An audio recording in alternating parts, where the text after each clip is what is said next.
വേണ്ട, ഒന്നും പറയണ്ട. എന്താ പറയാൻ വേണമെന്ന് എനിക്ക് മനസ്സിലായി.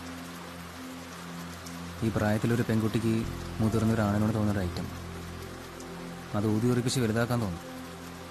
വീർപ്പിച്ച് ഒന്നുമില്ലാന്നറിയുമ്പോൾ അവസാനം വിഷമാവും.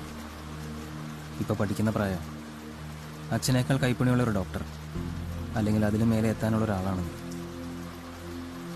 തൽക്കാലം വേറെ ചിന്തകളൊന്നും വേണ്ട.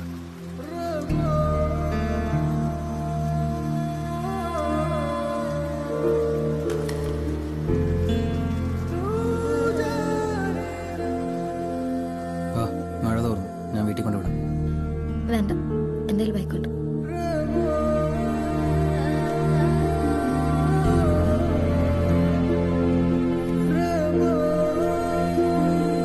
തെന്നൽ കാറ്റെന്നർത്ഥം, ഗിരി മലയെന്നർത്ഥം.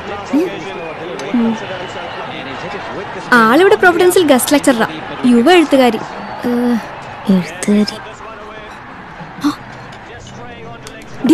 നോക്ക്, മല അല്ല ഗിരി.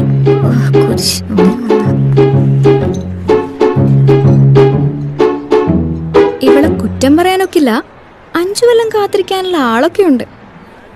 ആളെ ചുള്ളനാ. ചുള്ളനല്ല, കുള്ളൻ. കണ്ടില്ലേ, ഒരറിഞ്ഞ ചിരി. വഷളൻ. കണ്ടില്ലേ പെൺപിള്ളേരുടെ മുമ്പിൽ ഷർട്ടും തുറന്നിട്ടിരിക്കണേ. ചുമ്മാ ഇരിക്കും മോളെ. ഇനി വേറെ എന്ത് വേണം? അമ്മ പഴയ എഴുത്താരി, കമുതി യുവ എഴുത്താരി. ഇനി അങ്ങേക്ക് രണ്ടുപേരെ എഴുന്ന വായിച്ച് ഇങ്ങനെ കുടിച്ചോണ്ടിരിക്കാലോ.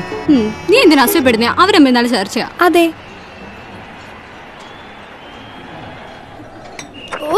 കൊണ്ടുപോയി പുഴുങ്ങി തിന്നെ.